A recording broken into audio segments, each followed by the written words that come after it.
आप शेयर बाजार की तरफ मत देखिए, आप बजट की तरफ देखिए, जिसे सुनने में आपने 2 घंटे लगाए हैं। कुछ तो पता चला होगा कि क्या हुआ है। प्रेम रोग का एक गाना याद दिलाना चाहता हूँ, ये प्यार था या कुछ और था, ना तुझे पता ना हमें पता। आज का बजट था या कुछ और था, ये कम से कम मुझे पता नहीं चला। आज के बजट से ये पता चला कि इस वक्त देश में अमृतकाल चल रहा है। अमृतकाल अगले 25 साल तक चलेगा। जब भारत की आज़ादी 100 साल की हो जाएगी, कहानियां ऐसे बनाई जाती हैं, मुहावरे ऐसे गढ़े जाते हैं। अमृतकाल चल रहा है। 80% लोगों के पास खाने के लिए भोजन नहीं है, लेकिन चल रहा है अमृतकाल। जब अमृतकाल चल ही रहा है तो फिर हम सब अपने आप को अजर अमर घोषित कर दें। बजट की ज़रूरत ही क्या है, कोई टेंशन ही ना रहे। इस साल के बजट को एक ऐसे कालखंड के हवाले कर दिया गया जिसका हिसाब करना हो, पूछना हो तो आपको 25 साल इंतजार करना पड़ सकता है। इसके लिए अगर आप आज 25 साल के हैं तो 50 साल के होने का इंतजार कीजिए, और 50 साल के हैं तो 75 साल के होने का इंतजार कीजिए। 25 साल का विजन लॉन्च हुआ है इस बजट में 2015 में, और उसके अगले कुछ सालों में 2022 को लेकर भी इसी तरह के कई टारगेट लॉन्च हुए थे। कहीं ऐसा तो नहीं कि सारा कसूर 2022 का है, क्योंकि 2022 जल्दी आ गया, इसलिए सब इस बार 25 साल का विजन पेश कर दिया गया है। मगर सरकार ने 2022 के बजट में 2022 के 4 बड़े टारगेट का जिक्र नहीं किया। हुआ कि नहीं हुआ बताया नहीं ढंग से हिसाब। इस साल किसानों की आय 2 गुनी होनी थी, जिक्र ही नहीं, हमें तो नहीं सुनाई दिया। शहर और गांव में 6 करोड़ मकान बन जाने थे, लेकिन 80 लाख मकान बनाने का टारगेट दिया गया है इस साल। पीएम कुसुम योजना के तहत 17 से 20 लाख सोलर पंप दिए जाने थे। इस साल के अंत तक 1.5 lakh health and wellness centre बन जाने थे। मगर इन सब की रिपोर्ट बताती है कि टारगेट से बहुत पीछे चल रहे हैं। दाग का एक शेर है, दाग साहब बड़े शायर थे, वफा करेंगे निभाएंगे बात मानेंगे। तुम्हें भी याद है कुछ ये कलाम किसका था? यही हाल आपका होगा 25 साल बाद। 25 साल का विजन पेश किया गया है। 5 साल में दुनिया पूरी बदल जा रही है, लेकिन 25 साल का विजन पेश किया गया, और इस विजन में पता नहीं है कि वो 100 स्मार्ट सिटी कहां गए, स्किल इंडिया सेंटर कहां चलेगा, ये पता नहीं है। आज और कल का संभल नहीं रहा है। विजन दिखाया जा रहा है 25 साल का, ताकि सुनने में कुछ धार्मिक पारंपरिक जैसा लगे कि अमृतकाल चल रहा है। यह अमृतकाल क्या होता है? इस अमृतकाल में 80% जनता गरीबी में गुजर बसर कर रही है। कुछ ना कुछ एक नई नामावली लेकर आ जाना है ताकि वो हेडलाइन बन जाए। अमृतकाल चल रहा है, किस सेंस से अमृतकाल चल रहा है? फिर अगले 100 साल के लिए क्यों? भारत की आजादी क्या 200 साल की नहीं बनेगी? तो 200 साल के वो भी आप अमृतकाल घोषित कर दीजिए।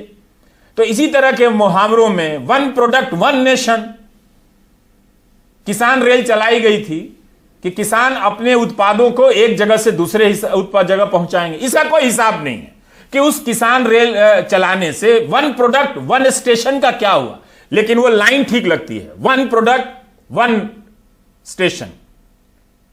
तो जब काल ने अपना नाम अमृत कर लिया तो हम इस बजट पर कैसे बात करें, ये हमें समझ में नहीं आ रहा है।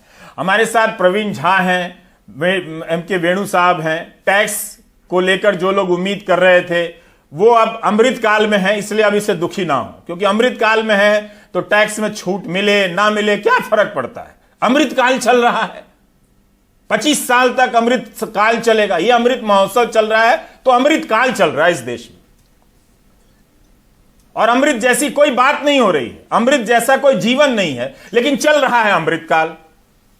क्योंकि किसी धार्मिक किताब में, किसी पंचांग में कालखंडों के नाम इसी तरह के दिए जाते हैं तो लगा दो जिससे लगे कि कोई बड़ा भारी धार्मिक आयोजन हो रहा है। अमृतकाल चल रहा है। लोगों की कमाई कैसे बढ़ेगी? यहां कह दिया गया कि 60 लाख रोजगार पैदा करेंगे, और संसद में सरकार जब पूछा जाता है तो कहती है कि सरकार टारगेट नहीं फिक्स करती है। टेक्सटाइल मिनिस्ट्री के ने जवाब दिया कि हम रोजगार का कोई डेटा फिक्स नहीं करते। लेकिन ये अमृतकाल चल रहा है तो हम अगरबत्ती तो यहां नहीं जला सकते हैं, लेकिन अपने गेस्ट से पूछना चाहते हैं कि इस अमृतकाल के बजट में उन्होंने क्या क्या अमृत देखा है। पहले प्रवीण झा बता दें, फिर एम.के. वेणु बता दें। रवीश जी, ब्रह्मम सत्यम जगत मिथ्या, तो क्या करना है? जगत में जो उसकी वास्तविकता है उसमें उलझ के क्या कीजिएगा? क्या बताया जाए, मतलब मुझे तो समझ ही में नहीं आता है कि बजट का इतना डिवैल्यूएशन एक के बाद एक पिछले कई वर्षों में हम देख रहे हैं, वो चलता ही चला जा रहा है, समझ ही में नहीं आता है। आप देखिए किसी भी सेक्टर को लेके, चाहे इकोनॉमी प्रधान सेक्टर्स हो, जिनको हम इकोनॉमिक सेक्टर्स कहते हैं, चाहे सोशल सेक्टर्स कहते हैं, किसी को भी आप देख लीजिए, उस पे जो एक पब्लिक फाइनेंस से जुड़ी हुई ठोस बातें होनी चाहिए, दुर्भाग्य से सब एब्सेंट हैं। तो इसमें बड़ा मुश्किल हो जाता है कि हम एक कोई कहें कि हम एसेस कर रहे हैं बजट को। सीधी सी बात यह है कि कई सारी प्रोसेसेस, कई सारी घोषणाएं, सप्लाई साइड को लेके जो कुछ चीजें करने की मंशा है, वो सब तो स्पष्ट है, वो हो ही रही हैं कई सालों से, उसमें कुछ भी नया नहीं है। उसके साथ साथ जो डिजिटाइजेशन वाला जो एक पूरा एम्फेसिस है, वो भी बहुत स्पष्ट होके आ रहा है। शायद देश वर्चुअल देश हो जाएगा रियल की बजाय धीरे धीरे। तो ये सब चीजें हैं, मतलब मुझे तो आप अगर ठोस चीजों को देखें, हाँ इंफ्रास्ट्रक्चर को लेके जो कहा गया है वो भी उसी दिशा में जो हम देखते रहे, लेकिन कुछ तो आंकड़े दिए जाने चाहिए कि हमारी उपलब्धि क्या रही है और उसको हम इस एलोकेशन से, इस खर्चे से और कैसे बढ़ाएंगे, उसके लिए ठोस गणित क्या है।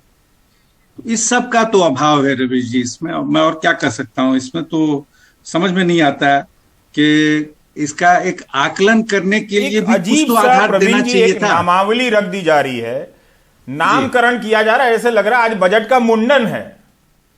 आज हम घाट पर बैठ के बजट का मुंडन कर रहे हैं। जो आपने डिवैल्यूएशन कहा कि इसमें जो वित्तीय जानकारियां होनी चाहिए जिससे एक अंदाजा मिले कि क्या हुआ, उसकी जगह अमृतकाल चल रहा है।